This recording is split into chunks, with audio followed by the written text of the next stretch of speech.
Kebaikan Tuhan melalui pandemi. Bacaan firman Yeremia pasal 29 ayat 11. Sebab aku ini mengetahui rancangan-rancangan apa yang ada padaku mengenai kamu. Demikianlah firman Tuhan, yaitu rancangan damai sejahtera dan bukan rancangan kecelakaan, untuk memberikan kepadamu hari depan yang penuh harapan. 1 Korintus pasal 2 ayat 9. Tetapi seperti ada tertulis, apa yang tidak pernah dilihat oleh mata dan tidak pernah didengar oleh telinga dan yang tidak pernah timbul di dalam hati manusia, semua yang disediakan Allah untuk mereka yang mengasihi Dia. Pertanyaan renungan: apa rancangan Tuhan untuk kita? Apa yang Tuhan sediakan untuk kita yang mengasihi Dia? Kesaksian Marlin Masang. Tahun ini adalah tahun di mana pandemi corona melanda dunia, bahkan seluruh daerah di Indonesia tanpa terkecuali, bahkan juga menimpa daerah Raja Ampat yang kami tinggali. Sedari bulan Maret, setelah virus ini melanda Indonesia, bahkan ditetapkan lockdown dan kami di Raja Ampat diberlakukan lockdown.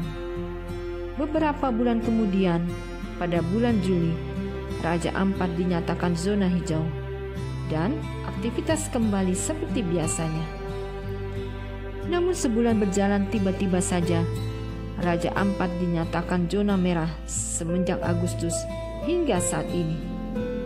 Secara manusia pasti ada rasa mengeluh, karena saat kembali zona yang aman, tiba-tiba kembali ke zona merah yang sangat membatasi ruang gerak termasuk beribadah secara offline, kembali beribadah secara online.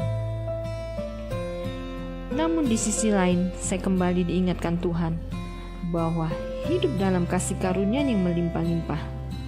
Saya teringat akan kebenaran firman Tuhan dalam Yeremia pasal 29 ayat 11, bahwa rancangan Tuhan bukanlah rancangan kecelakaan, dan terbesit di pikiran saya bahwa melalui pandemi ini Tuhan singkapkan sesuatu kepada saya mengenai investasi waktu.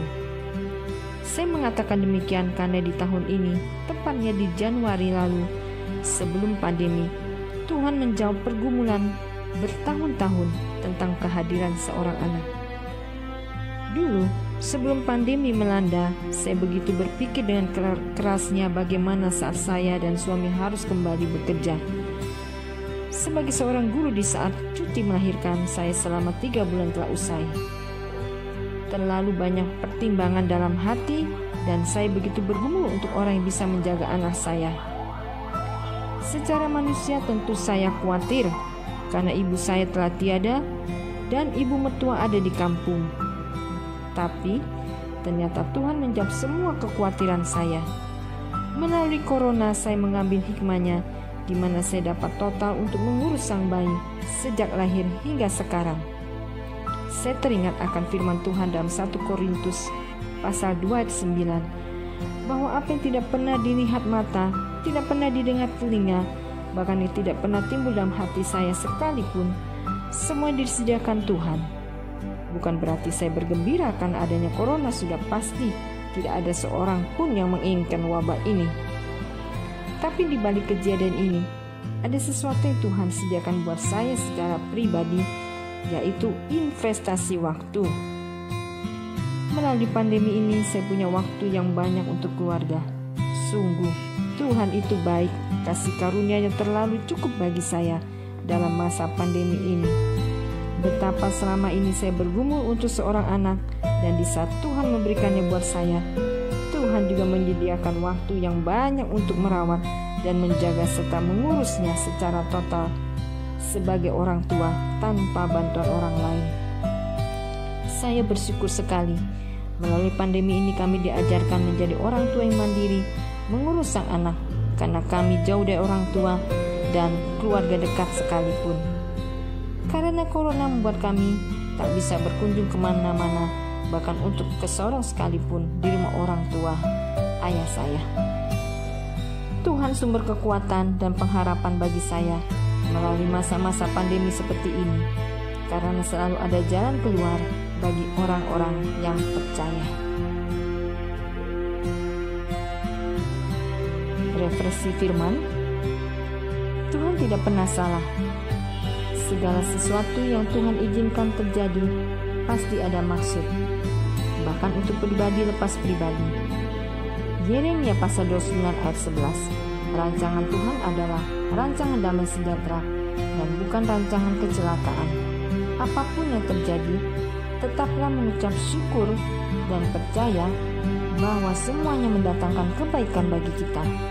Kiranya kita senantiasa hidup dalam kasih karunia Tuhan di tengah pandemik yang sedang terjadi saat ini. Refleksi doa. Tuhan, terima kasih atas kasih karunia-Mu bagi setiap kami. Amin. Ayat hafalan 1 Korintus pasal 2 ayat 9. Tetapi seperti ada tertulis, apa yang tidak pernah dilihat oleh mata dan tidak pernah didengar oleh telinga dan yang tidak pernah timbul di dalam hati manusia, semua yang disediakan Allah untuk mereka yang mengasihi Dia. Tuhan Yesus memberkati.